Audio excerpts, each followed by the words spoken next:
आदित्यस्य नमस्कारं ये कुर्वन्तु दिने दिने जन्मान्तरसहस्रेषु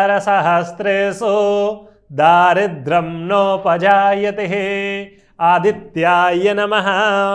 आप सभी को मकर संक्रांति की हार्दिक शुभकामनाएं। आज से भगवान सूर्य नारायण उत्तरायण आ जाएंगे। उत्तरायण आकर के आप सभी का कल्याण करेंगे, मंगलकारी हो जाएंगे भगवान शिव। ऐसा क्यों कहा जाता है, उसको समझने की बहुत आवश्यकता है। देखिए, सनातन जो है, लोग कहते हैं साइंस साइंस साइंस, सनातन जो है इसी से निकला हुआ साइंस है। हमारे यहां कहा जाता है वेद विज्ञान। मैं जिस विद्यालय से पढ़ा हुआ हूं उसके बारे में आपको बता दूं, महर्षि वेद विज्ञान विश्वविद्यापीठ। हमारे संस्थान का, हमारे आश्रम का नाम ही यही था, महर्षि वेद विज्ञान, अर्थात वेद से निकला हुआ विज्ञान। अब बात कर लेते हैं मकर संक्रांति की। आज के दिन ये वीडियो आप लोगों के लिए उपलब्ध हो जाएगा ताकि आप लोग ये समझ सके कि मकर संक्रांति इस बार 14 जनवरी नहीं 15 जनवरी को होने वाली है। उसके पीछे का कारण समझ लेंगे। मकर संक्रांति क्यों होती है? भगवान सूर्य नारायण धनु राशि, जो कि गुरु की राशि है, उसे छोड़कर शनि की राशि में आते हैं। वैसे तो लोग जानते हैं, जैसे जो धर्म और ज्योतिष के विषय में थोड़े से भी समझदार हैं, तो उन्हें जानकारी होगी कि भगवान सूर्य और शनि का संबंध बेहतर नहीं है। लेकिन भगवान सूर्य नारायण शनि के घर में आकर के पीड़ित नहीं होते हैं, पीड़ित होते हैं भगवान बृहस्पति के घर में जाकर। ऐसा क्यों? क्योंकि जब धनु में सूर्य आते हैं वही समय होता है शीत लहर चलने का, शीत बढ़ने का, ठंडियां बढ़ने का। क्यों? क्योंकि भगवान सूर्य नारायण अत्यधिक पीड़ित होते हैं। अब आप इसे विज्ञान समझ लें या वेद समझ लें कि जिस समय ठंडियां आरंभ होती हैं, सर्दियां आरंभ होती हैं, अपने चरम पर होती हैं सर्दियां आरंभ होकर, उस समय भगवान सूर्य नारायण पीड़ित होते हैं। दुनिया का कोई धर्म यह नहीं बताता है कि भगवान सूर्य नारायण उस समय पीड़ित होते हैं, इस वजह से सर्दियां अधिक होती हैं। लेकिन सनातन धर्म में यह बात उपलब्ध है और बहुत पहले से उपलब्ध है, आज से नहीं है। ये मैं आपको पहली बार नहीं बता रहा हूं, इससे पहले हमारे ऋषि और उन्हीं के द्वारा लिखी हुई जो प्रतिलिपियां मिलती हैं, जो भी लेख मिलते हैं, उन्हीं के आधार पर मैं आपसे ये बात कर रहा हूं।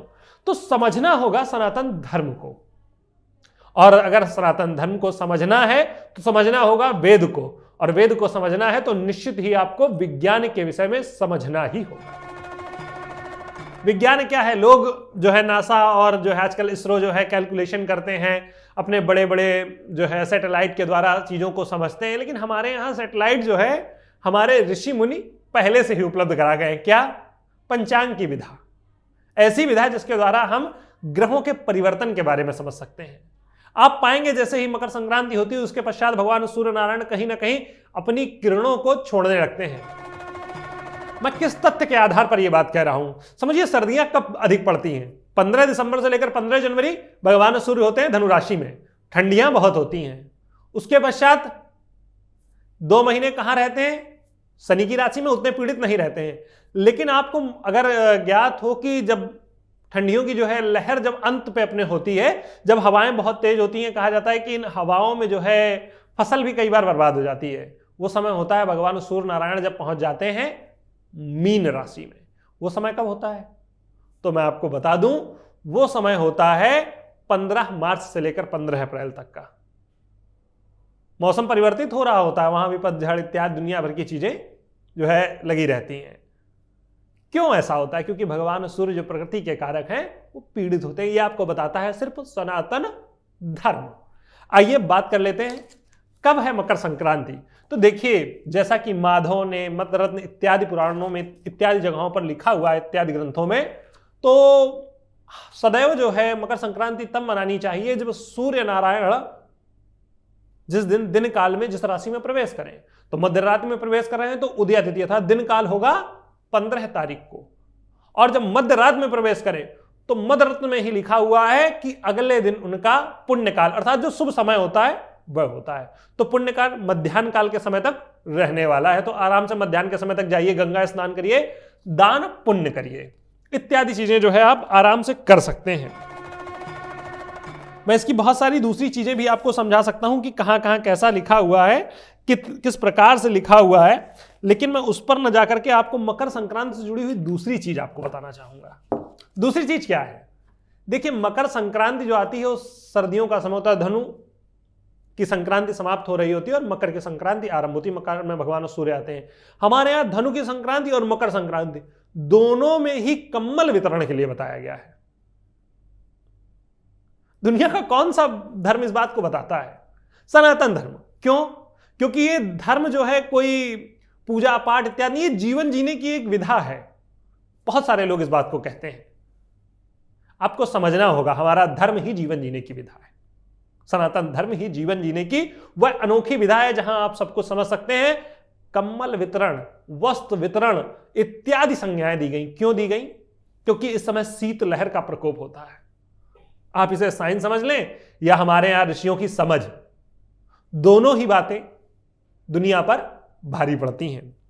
अब बात कर लेते हैं कि कहां कही गई ये बात, तो मैं आपको बता दूं शिव रहस्य में कही गई है। अब एक चीज और कही जाती है, धृत कंबल वितरण, अर्थात घी का वितरण। जिन लोगों के यहां संतान नहीं है उन्हें चाहिए कि मकर संक्रांति वाले दिन भगवान भोलेनाथ का पूजन करें और धृत का वितरण करें। इसी समय क्यों धृत का वितरण बताया गया है, पहले क्यों नहीं बताया गया? क्योंकि सर्दियों में एक साधारण सी बात है, सर्दियों में जो है दही अच्छा जमता है और घी बेहतर निकलता है। आप किसी गांव के व्यक्ति से पूछेंगे तो समझ जाएंगे। लेकिन हमारे यहां इस बात को भी पुराणों में लिख दिया गया, शास्त्रों में लिख दिया गया। क्यों लिख दिया गया? क्योंकि उन्हें पता था आगे जाकर के ऐसे मूड भी जन्म लेंगे जो सनातन धर्म को समझ ही नहीं पाएंगे। अब आ जाता हूं इस परिवर्तन का क्या प्रभाव होगा। तो इस परिवर्तन का प्रभाव यह होगा कि इस बार की मकर संक्रांति अति अनोखी है।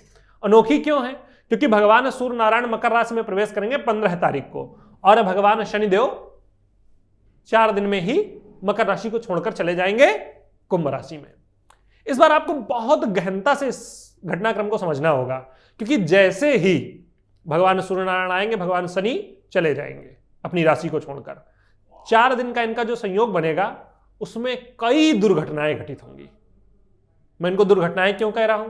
क्योंकि भगवान शनि अपने अंश बल से कमजोर होंगे और भगवान सूर्य नारायण बलवान होते जाएंगे।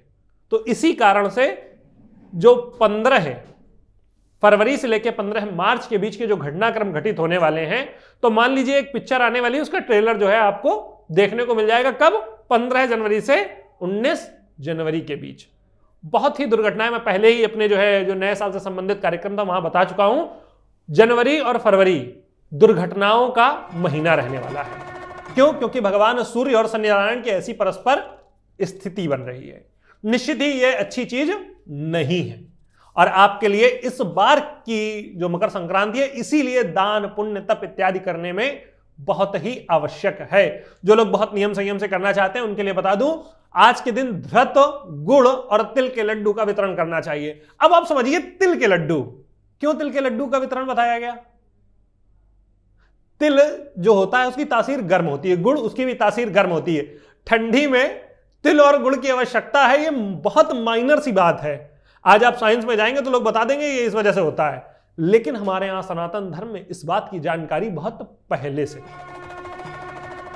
तो धर्म को समझना है तो वेद को समझना होगा, और जब आप वेद समझेंगे तो विज्ञान आपकी समझ में आ ही जाएगा। अब मैं बता दूं पूजन की विधा क्या है।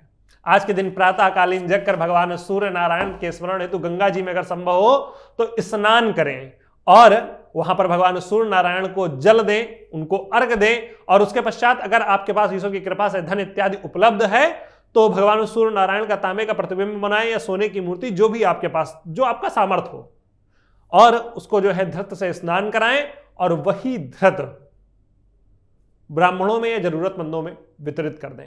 आज के दिन आपको करना सिर्फ इतना है कि कंबल लेने हैं और साथ ही जाकर के धृत, गुड़ और तिल के बने हुए लड्डू जरूरतमंद लोगों में वितरित कर देने हैं। सनातन धर्म को समझ लेना है, सनातन धर्म की विधा को समझ लेना है। तो यह था मकर संक्रांति पर विशेष कार्यक्रम। जय श्री राधे, जय श्री श्याम।